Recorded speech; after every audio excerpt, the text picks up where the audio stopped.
aqui numa entrevista na TV Câmara e também para a Rádio Câmara Bauru, em multiplataforma, nós vamos falar sobre conflitos e família. Mas a ideia, apesar da palavra originária ser conflitos, é transferir informações para você e através dos especialistas que estão conosco, que são nossos convidados, fazer que você entenda um pouco melhor o tema alienação parental, para que você possa observar ao seu redor e, quem sabe, contribuir para melhorar os ambientes internos a partir dessa compreensão e aí, lógico, se for o caso, evitar conflitos talvez seja o nosso principal objetivo. Por isso estão conosco o Carlos Felipe Rossi, ele é psicólogo, atua diretamente ligado à área no Poder Judiciário e também operador de direito, o advogado Olavo Pellegrina Júnior, no outro lado do balcão, como a gente quer dizer sempre, mas em conflitos sempre o diálogo entre as partes para entender as relações de vida, que é o que importa. Alienação parental, do ponto de vista da psicologia, do que nós estamos falando, Felipe? Nós estamos falando de comportamentos, né, direcionados normalmente à criança ou adolescente, que visam denigrir a imagem ou do outro genitor ou do outro responsável, né? E, obviamente, ela tem aí acarretam vários, né, problemas, traumas, inclusive podendo desencadear patologias na criança, né? Fala-se ainda de uma inserção de falsas memórias, muitas vezes ligadas até ao abuso sexual infantil. Ações deliberadas de um dos genitores? Sim. Na psicologia nós vemos isso como sendo uma questão narcisista, que não é resolvida. Então, quando se tem uma ruptura entre os genitores, um deles se sente injustiçado, perdido, enciumado e visa atacar o outro genitor. De que forma? Utilizando a criança como meio ou como arma. Então, tenta denegrir a imagem daquele outro genitor, que a gente chama de alienado e alienante, né? O alienador é aquele que pratica o ato contra o outro genitor, que seria o alienante. E a criança fica ali no meio, né, da briga, da confusão. Por mais cruel que a gente esteja tratando do tema, é um pai ou uma mãe para resolver esses conflitos internos usando a criança vítima como produto dessa relação? Normalmente pai e mãe, mas a gente também se refere a isso a responsáveis e é muito comum, por incrível que pareça, em avós. Avós também. É muito comum essa demanda, esse tipo de observação? É uma demanda comum, é uma demanda que acontece dentro do judiciário com alguma frequência. Ela se instala num aspecto mais prático, geralmente numa ruptura de relacionamento, num divórcio, num final de união estável, em que a figura, geralmente a figura do deixado, né? Aquele que não quer a ruptura. E às vezes a má administração do término do relacionamento faz com que a dor daquele que foi deixado, essa dor, ele busca que o outro experimente essa dor. Então, ele já não discute guarda, ele já não discute alimentos, ele já não discute partilha, mas ele usa partilha, guarda e alimentos para fazer com que a outra parte sinta a dor da perda oriunda do término do relacionamento. E não há pudor nenhum em usar a figura dos filhos para isso. Esse comportamento é altamente reprovável, tanto que a legislação traz alguns apenamentos. Só para lembrar que nós estamos falando em genitores, né, que a maioria das vezes, mas existem também, como bem colocado, os avós, e muitas vezes acontece a alienação parental com a morte de um dos cônjuges. Com a morte, às vezes os avós ou aqueles que vão discutir a guarda daquela criança ou adolescente pratiquem alienação parental, quase utilizando uma figura assim, olha, eu perdi meu filho, mas eu quero usar a figura do meu neto para repor aquela perda. Então, na verdade, é um tema intimamente ligado à psicologia, mas com reflexos fortíssimos dentro do direito. Do ponto de vista do direito, é uma legislação nova. Perdão? É uma legislação nova, recente. É uma legislação de 2010 e tão nova assim não é. Mas o direito de família ele experimenta algumas questões interessantes. As mudanças acontecem primeiro na vida das pessoas, depois elas se transformam em legislação. E a mutabilidade é muito grande. Então tínhamos alguns comportamentos de alienação parental no início da legislação. Hoje nós temos já um leque um pouco maior e até alguns desvirtuamentos. Embora a gente esteja tratando de casos que chegam ao judiciário, se é cabível aqui em algum sentido casos em que os pais não estão separados, mas essa alienação parental esteja ocorrendo nas relações de famílias ainda existentes. Normalmente isso precedem os divórcios, as separações, né? A criança ou o adulto já começa a tentar trazer a criança para próximo de si, visando uma possível separação, e para que quando isso ocorra, né, a criança seja parcial, né, ao pai ou àquela mãe que já está praticando aquilo. E a gente vê que é muito fácil você atrair a atenção, atrair o carinho de uma criança, né? Tem pais que fazem isso dando presentes. Então você, dependendo da idade dessa criança, você já começa a despertar um gostar maior direcionado a determinado genitor. Como não tem escrúpulo, uma palavra difícil, mas a consciência em muitos dos casos, eu ia perguntar se vale esses exageros ou até absurdos para quem esteja nos assistindo, mas a ideia é esclarecer mesmo o assunto. Um pai reconhecidamente mais seguro, firme, um pai e uma mãe que bota controle e limites, e o outro é aberto, benevolente. Aí usar esses elementos, por exemplo, instituir o incentivo ao consumo de uns, de regras alimentares, se isso caracterizaria, para entrar em exemplos mais específicos do cotidiano, como já indícios, elementos de alienação parental. Eu sei que o outro não gosta disso, eu vou incentivar o filho só para machucá-lo ou para criar, sempre a criança como vítima, mas se esses elementos são acaba sendo uma questão até um pouco subjetiva, né? Porque a criança tende a ir aonde? Onde é mais fácil, onde é mais prazeroso. Se ela tem, utilizando o seu exemplo, um pai que a proíbe de comer lanche e uma mãe que a obriga, né, incentiva, obrigar é uma palavra forte, mas que a incentiva a comer, né, verduras, o que essa criança vai preferir? A companhia do pai, que é mais permissivo. Então, muitas vezes, essa questão da acusação, ela parte por um processo muito subjetivo. Então, é necessário não se ter um recorte, mas uma análise muito maior dos dados. Como é que ficam esses elementos, o que é subjetivo ou não, para ir compondo um pouco esse quadro que nós estamos iniciando lá? Eu sugiro que nós façamos um fatiamento. Uma questão é o término do casamento. A outra questão, efetivamente, é o exercício do poder familiar. É o papel do pai e o papel da mãe. A partilha de um divórcio, de um término de relacionamento, ela transcende algumas vezes a imóveis, a bens. Se partilham amigos e num desajuste se busca fazer a partilha de filhos. Então se angaria, olha, fica do meu lado. E a crueldade está no fato de que geralmente aquele que tem, cujo filho mora com ele tem a obrigação de colocar limites. O outro, que tem uma convivência menor, ele pode utilizar essa colocação, essa necessidade de colocação de limites, que é absoluto para uma boa educação, uma boa formação de filhos, para alienação parental. Olha, comigo tudo pode.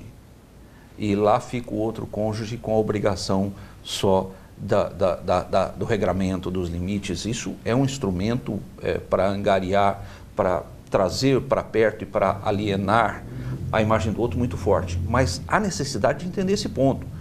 O divórcio, o rompimento do relacionamento, ele é um fato que os adultos têm que trabalhar. Adultos maduros, que foram maduros o suficiente para entrarem no relacionamento, têm que ter maturidade suficiente para sair do relacionamento. Crianças e adolescentes têm que ser protegidos, devem ser protegidos. Não há partilha de filhos, não há partilha de filhos. Os casais precisam, os pais precisam entender isso. Fim do casamento. Adultos trabalham isso. Fim do casamento não implica em fim do poder familiar. Daí o espírito da lei. Exatamente o espírito da lei. As relações de parentalidade, elas nunca terminam. O pai continua sendo pai, a mãe continua sendo filho, continua sendo mãe. A relação de conjugalidade, que é a relação pai, marido, mulher, essa sim termina. Então são relações diferentes e que não deveriam afetar o desenvolvimento da criança, do adolescente. Tem muitos pais que não têm aí uma maturidade emocional, não conseguem perceber e fazer esse diferenciamento.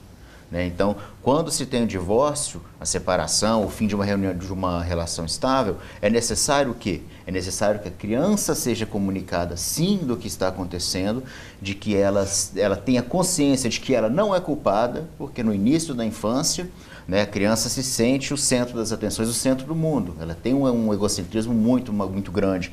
E ela tende a achar que tudo é culpa, responsabilidade dela.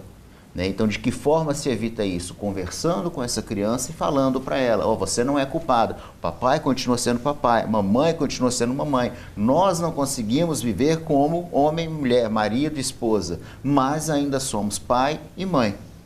Do ponto de vista objetivo, embora, lógico, a definição não tem que ser objetiva, essa é a nossa missão aqui, é todo ato de afastar a criança pode estar incluído ou está incluído a alienação parental? Não só afastar, mas você denigre a imagem do outro genitor ou do outro responsável. Então, isso é uma questão fundamental para se definir alienação parental. E as ideias dos comportamentos mais graves dos genitores, que fazer estímulos e provocar situações para que não só afaste, mas que a criança odeie os pais. Sim, é uma situação sine qua non para que ocorra a alienação parental. Para gerar rejeição, para que se use afastamento. O termo alienação parental.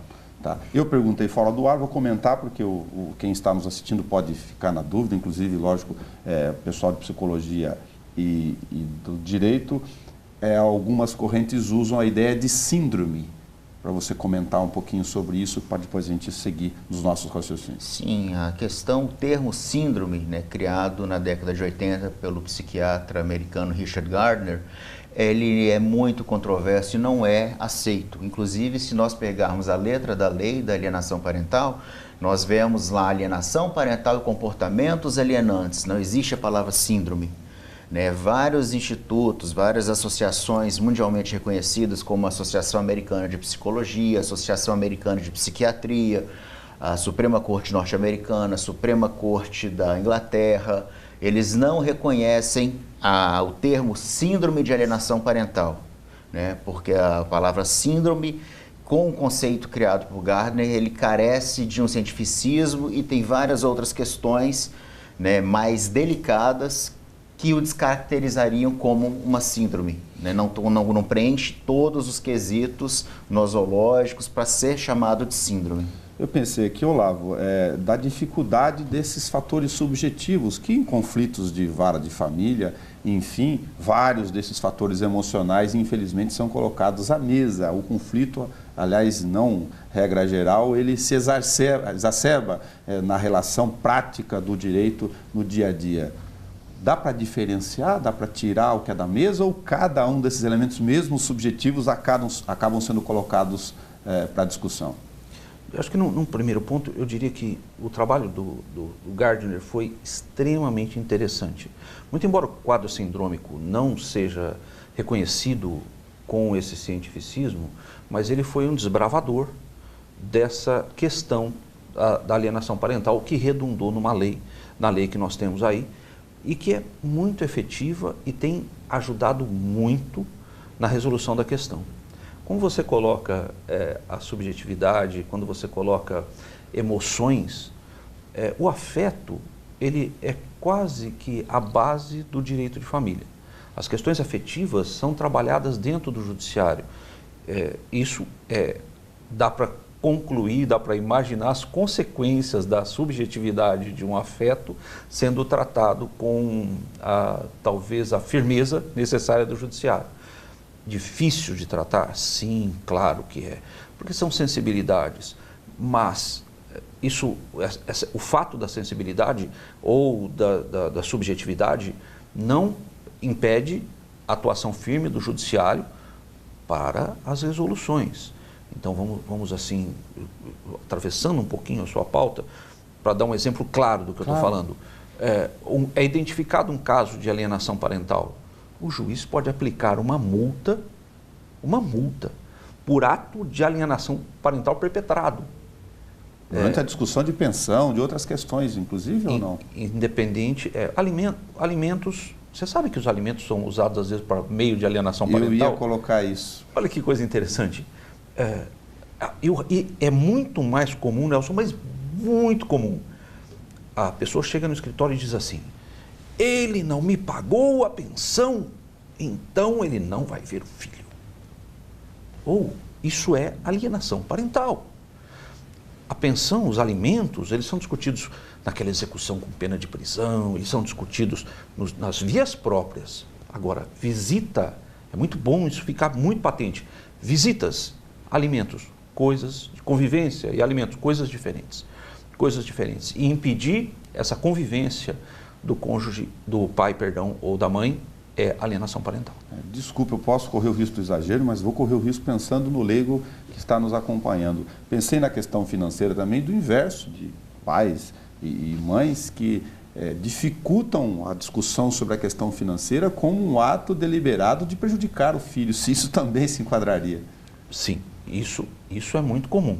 Essa discussão que você colocou, ela acontece na fase da elaboração ou da decisão do valor dos alimentos. Visivelmente, a outra parte, o devedor de alimentos, vamos chamar assim, não tem condição de pagar aquilo que o cônjuge pretende. Muito. Mas o raciocínio é mais ou menos assim, que usa essa espécie de, esse formato de alienação. Vou tirar dele tudo que puder, para que ele não gaste com aquela, entre aspas, sirigaita. Isso acontece, mas isso acontece com uma frequência monstruosa. Aí entra o judiciário com equilíbrio, com sensatez, equilibrando capacidade e necessidade na fixação dos alimentos, independentemente desses aspectos emocionais que permeiam. Colocar, não a discussão de alimentos, não a discussão capacidade e necessidade, mas vou usar os alimentos, que é um direito do filho, como nós estamos falando aqui, para criar embaraço por outra parte. E depois dizer, olha, ele não paga, ele não tem responsabilidade, falando isso para o filho, não tem responsabilidade para com você, ele está acabando com a nossa... Isso é alienação parental pura. Felipe, é inevitável chegar ao ponto de perguntar as consequências para uma criança que passa, às vezes, por longos períodos por esse processo. As consequências são as mais diversas e variam muito de acordo com a idade de desenvolvimento que aquela criança se encontra, né? Nós podemos ter aí casos de um afastamento que não volta a ser desconstruído, aquela criança que rejeita aquele pai ou aquela mãe para o resto da vida. Aquela criança pode, depois que atinge a adolescência, ter um entendimento maior do que aconteceu, vir a direcionar essa sua raiva, essa sua vontade de vingança contra aquele alienador. Nós podemos ter casos de crianças que desenvolvem patologias como, por exemplo, a esquizofrenia, a psicose, né? Crianças ainda que vão levar essa trauma, né? Quando se percebe que o seio familiar está repleto de problemas, né? De relações conflituosas, ela não percebe que a sua família, que o seu lar é um lugar de tranquilidade, e ela passa a ter problemas no futuro quando ela vai representar aquele papel, né? De genitor ou de genitora, podendo repetir aquele padrão. Então, são várias as consequências. Além de poder comentar a questão das consequências, Olavo, já inserir junto se existe, enfim, esses ímpetos, esses impulsos de discussões, cada qual com as suas relações de culpa, ambiente de dolo nisso. Ok. A consequência, se perdoa, só fazer uma pincelada importante sobre esse ponto. De maneira muito objetiva, todos nós temos afeto por evidente dentro da maioria dos casos, claro que tem exceção para tudo. Nós temos afeto pelo nosso pai, temos afeto pela nossa mãe. O alienador esquece disso. Ele se coloca numa posição tão egocêntrica, tão querendo angariar ou apagar ou destruir a imagem do outro, que ele esquece do afeto que a criança tem pelo pai. Falando que, no caso de uma mãe alienadora. E acaba com isso. As consequências são realmente gigantes, são monstruosas, são terríveis. E nós não podemos esquecer também das consequências negativas perigosamente oriundas do próprio processo judicial. A lei é muito patente em colocar que o profissional técnico, psiquiatra, psicólogo, que vai atuar em alienação parental, ele deve necessariamente ter formação para isso, específica no seu currículo, para não se aventurar, E só lembrando que a exposição de uma criança ou de um adolescente a diversos estudos traz o reviver de dores, o reviver dessas perdas, e o que agrava ainda mais. Existe um procedimento, infelizmente o CRP me parece que não endossa muito, que é o depoimento sem dano, que seria muito útil para ajudar, onde um psicólogo técnico capacitado ouve a criança e transmite a criança, no caso concreto, transmite as perguntas do juiz ou dos advogados. Mas uma das consequências ruins é essa. Muito bom você ter pontuado. Depois a gente entra na questão do dolo, voltar para o Felipe desse dado. Pensei aqui no ambiente e nessa questão de reviver e dos prejuízos, enfim, que foi inevitável, está lá no judiciário para ele cuidar durante o curso do processo.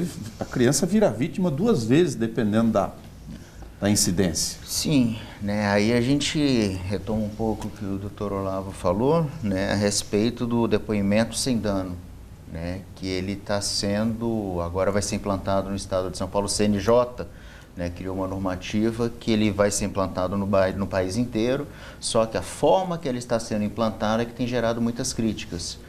O intuito da implantação dele seria diminuir o dano, diminuir a exposição daquela criança vitimada a seguidas, né, questionamentos. Qual seria a técnica para as pessoas entenderem um pouquinho mais? A criança fala separado, tem um... Existem vários protocolos, né? Cada tribunal tem a liberdade de utilizar o protocolo que melhor lhe convir. No estado de São Paulo vai ser o protocolo do NCAC, tá, né, que é a Associação Norte-Americana de Direito Infantil, se eu não me engano, agora eu não estou lembrado. Ok. E a criança deveria ter um ambiente específico, né, um ambiente lúdico, onde o psicólogo ou o técnico, porque não vai ser só o psicólogo, né, qualquer pessoa, segundo a normatização lá da Childhood, que é quem ofereceu esse protocolo, né, qualquer técnico capacitado, qualquer pessoa capacitada poderia aplicá-lo. E nessa aplicação a pessoa tem ou um ponto ou já perguntas e o juiz vai transmitindo aquelas perguntas e a criança vai respondendo.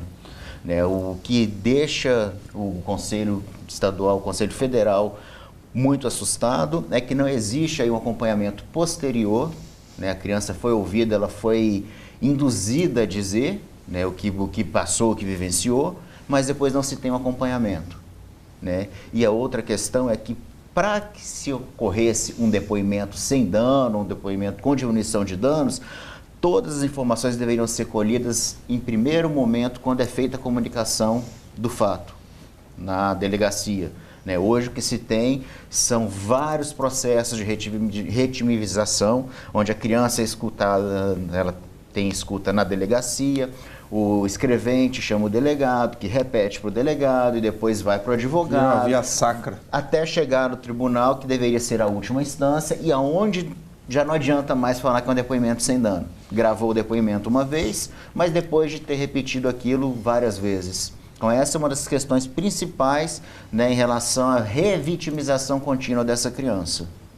Eu pensei de comentar a questão do dolo, pensando nas fases do litígio da criança pequena, mas também veio a hipótese aqui de imaginar as outras possibilidades do direito que eventualmente também ocorram, de a vítima já ser um pouco mais adulta, adolescente ou pré-adolescente, e nesse caso ter o ambiente de dolo ou de indução de uma das partes, porque o depoimento dela vai ser, para quem interessa machucar, o outro é incisivo. Como é que fica a vítima participar, eventualmente, numa fase mais adulta, por indução ou não, desses elementos? Eu gosto muito dessa expressão de revitimização. Ela é muito efetiva, muito efetiva. Só falar um pouquinho do dolo que você colocou, que é bem interessante. Às vezes a alienação ela pode ocorrer sem a vontade. Quando você fala dolo, é vontade de obter o resultado. Eu quero acabar com a imagem do outro, sendo bem objetivo. Esse é o dolo, eu quero isso. Mas isso pode acontecer também de maneira involuntária. De maneira involuntária. A alienação, ela pode não experimentar uma gravidade efetiva e ser tratada clinicamente com um psicólogo, efetivamente, sem bater na esfera do judiciário. O judiciário vai experimentar os casos mais graves, consequências que estão sendo relevantes. A palavra da vítima, como você colocou, ela nesses casos, ela é bastante importante. Lembrando, por exemplo, de uma imputação de abuso sexual. Quando se fala em abuso sexual, uma imputação eventualmente falsa. Regra do abuso sexual, crédito na palavra da vítima. Regra. Qualquer profissional sabe disso. Evidente, claro, com alguma cautela, observando. Mas a regra, o crédito na palavra da vítima é importante. Mas essa vítima pode ter experimentado uma implantação de memória. Pode, isso acontece, eu já tive casos práticos no escritório. Implantação de memória, mas o que é isso? Se socorreu de uma hipnose, né? Dá a impressão que até alguma coisa fora do normal. Simples. Um caso que aconteceu, que não foi meu, mas eu tive conhecimento dele, a mãe falou assim, olha, o papai, eu vou te levar numa perícia, porque o papai colocou uma sementinha no seu bumbum. A criança virou pro perito e falou, olha, meu pai colocou uma sementinha no meu bumbum. Pronto. Não era alguma coisa dele, da criança.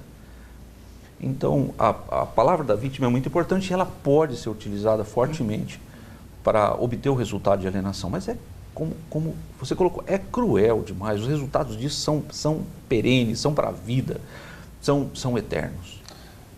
Há dificuldade de tratar desses elementos, ou de voltar um pouquinho na questão do subjetivo lá, do que fica para cá ou fica para lá, sim, ou na prática do dia a dia? Sem dúvida a dificuldade, porque se uma criança, utilizando esse caso que o doutor trouxe, uma criança traz esse discurso, verbaliza isso, né? Então, se ela está trazendo, quer dizer que tem algum significado.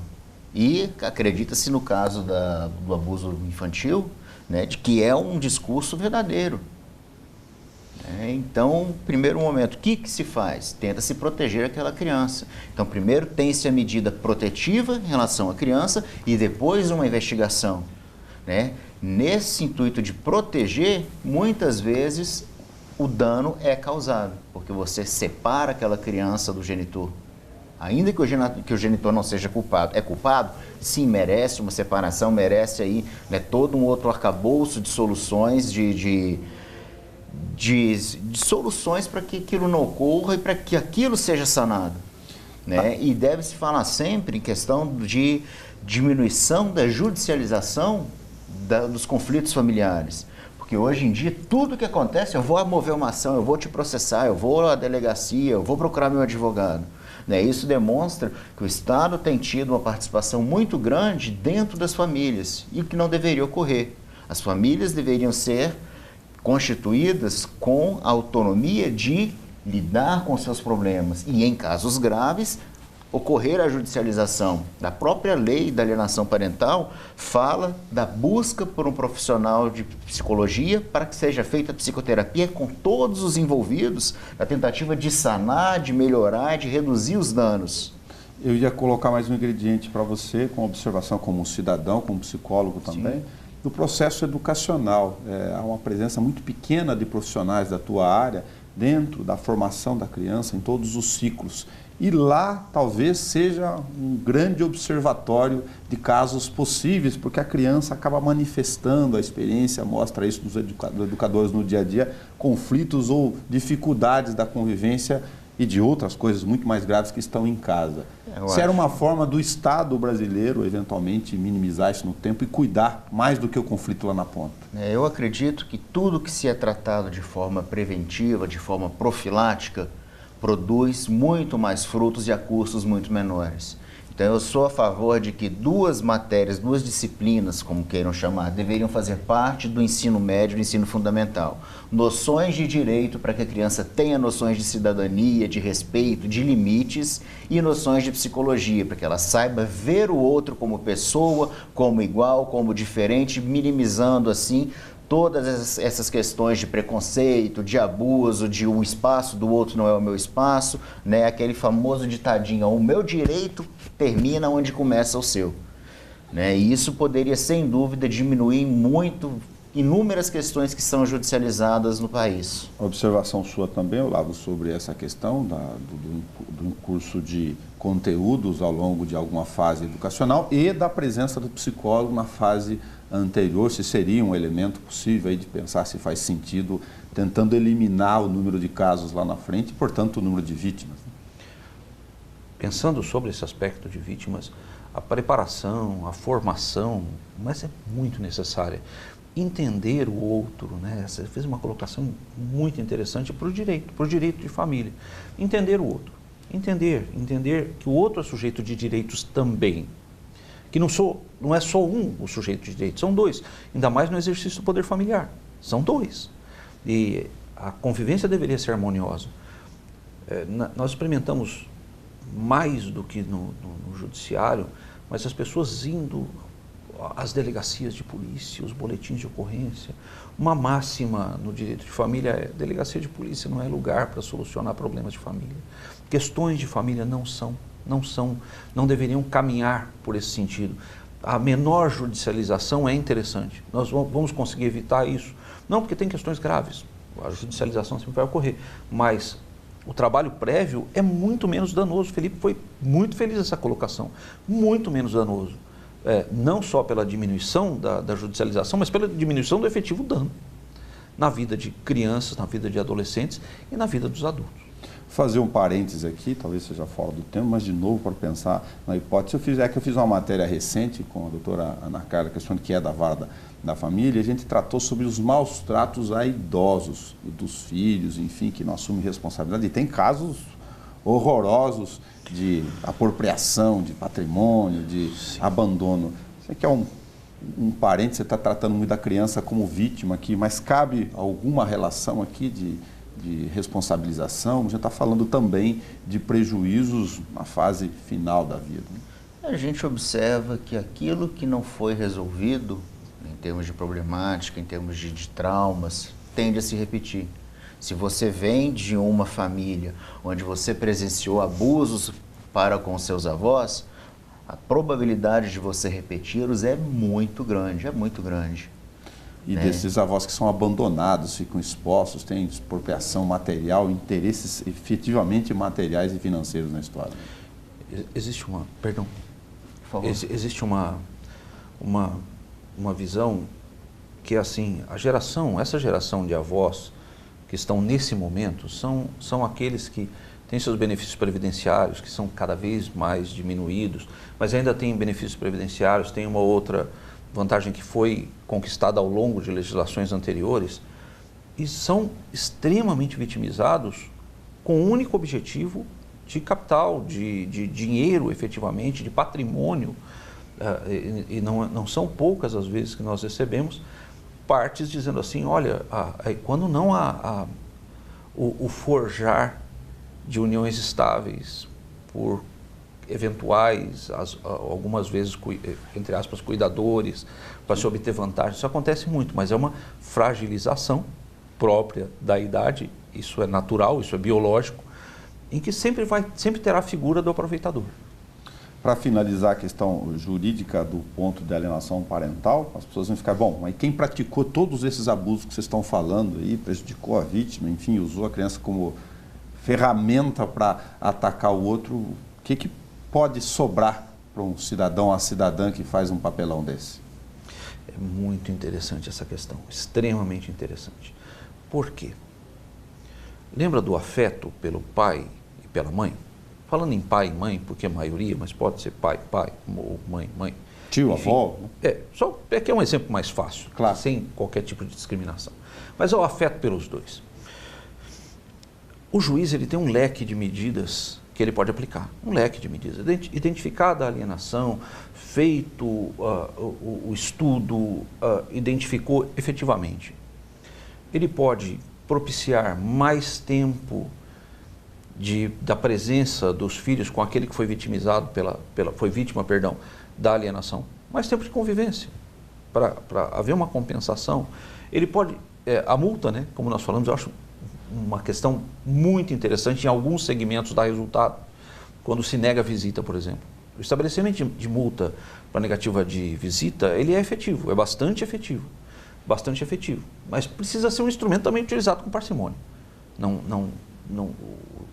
Cada caso, em 30 anos de advocacia em direito de família, eu não fiz 2 divórcios iguais, nunca, são diferentes. Cada caso tem sua objetividade, seu circunstanciamento. Então, as soluções do judiciário devem atender esse ponto. E a perda da guarda, a inversão da guarda ou a determinação do compartilhamento, o que também pode gerar muito conflito, muito. Forçar compartilhamento, ok, é uma ideia interessante, o compartilhamento mas forçar compartilhamento é perigoso, Nós temos experimentado recentemente o fato de que se força uma guarda compartilhada e acontece que nenhum e nem o outro cuida. Um fala é do outro, o outro fala é do um, e temos lá uma criança ou um adolescente sem cuidado. Isso está acontecendo muito. A Argentina encontrou uma solução para isso, que é um pacto de parentalidade, onde se estabelece obrigações específicas de cada um, mas nós nem de perto começamos a fazer isso ainda. Pode ser repouso de... como é que fala? De renúncia de responsabilidade? Pode servir de instrumento a isso, dependendo do formato da guarda compartilhada? Eu não colocaria a palavra renúncia, eu colocaria desculpa, né? Pô, é compartilhada, mas tá lá com a mãe, então fica lá, ela faz, mas ela não faz. Dentro de uma camada social, isso são informações que nós obtivemos do Conselho Tutelar de Bauru. E foi surpresa, olha, a guarda compartilhada não está dando resultado em algumas camadas sociais. Por quê? Acontece exatamente isso, para lá e para cá. O que está acontecendo nesse segmento, objetivamente, nós voltamos para a resposta, desculpa pela divagação, é que se perdeu a noção de, eu vou usar uma expressão, quase um neologismo, paternagem. Maternagem é uma palavra já aceita, paternagem eu não sei se tanto, mas se perdeu a noção do conceito de pai e do conceito de mãe. Não se deve mais, talvez, falar em fortalecimento de vínculos familiares, mas fortalecimento dos papéis de cada um.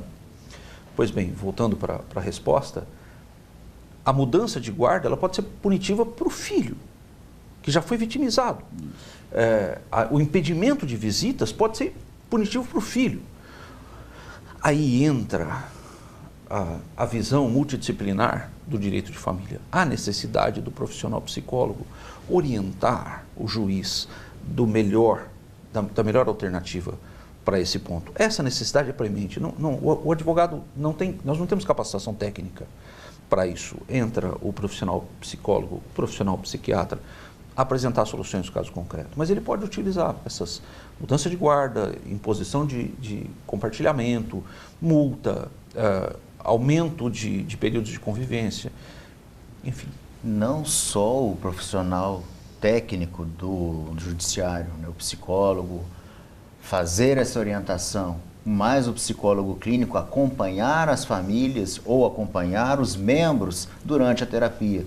Durante o processo, a vida não quer dizer que uma criança foi vítima de alienação parental, ou um pai foi alienador, a mãe foi alienadora, que elas estão fadados a viver daquela forma para sempre. Através da terapia isso pode ser revisto, pode ser recuperado e garantir um desenvolvimento, uma vida tranquila para aqueles indivíduos, não como família, porque a família, né, no caso da conjugalidade, já foi rompida.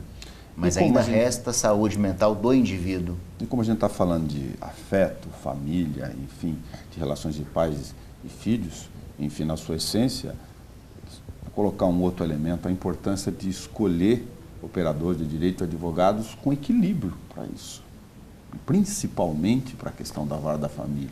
Na psicologia a gente já fala, né, que se eu não tenho questões resolvidas comigo, questões internas minhas que foram resolvidas com terapia, com análise, como eu vou lidar com questões semelhantes no outro? Porque se você escolhe, me perdoe, mas é uma questão profissional importantíssima, já tem um conflito, já tem instalado uma guerra. Se o profissional for estimulador ou com perfil não adequado a essa situação, é tocar fogo na fogueira. A guerra não acaba, né? Ela se alimenta. A formação dos advogados, a formação do operador do direito, ela sempre foi muito baseada na litigiosidade, muito. Nós temos experimentado de um tempo para cá, desde quando acho que se iniciou um importante papel da conciliação na resolução de questões judiciais, de uma modificação dessa ótica. A conciliação oriunda, a conciliação, a mediação, são meios interessantíssimos e muito efetivos para a resolução de conflitos. E os profissionais do direito têm estudado. Eu sou conciliador, tenho formação de conciliador e mediador pelo Tribunal de Justiça de São Paulo, estudado para aplacar um pouco essa litigiosidade que é muito própria do operador do direito. Nós fomos treinados para isso. Eu ia acrescentar isso, como apresentei, desculpa, a psicologia com o Felipe aqui na escola, se do que você acompanha, Olavo, com sua larga experiência na formação do estudante do curso superior de Direito, se psicologia é um ambiente, é uma matéria, uma disciplina lá que está ajustada a essas todas as necessidades. Estamos falando de direito da família aqui, mas serve para todas as áreas. Mas sem dúvida, existe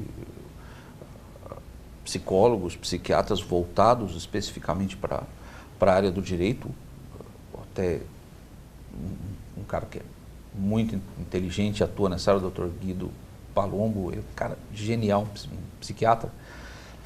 E há necessidade dessa formação, mas além da disciplina da psicologia, do entender a psicologia dentro do direito e aceitá-la, para aceitar a psicologia precisa diminuir um pouco da litigiosidade e entender outra forma de visão. É necessário. Hoje, a psicologia ela está dentro do direito, ela é um fato.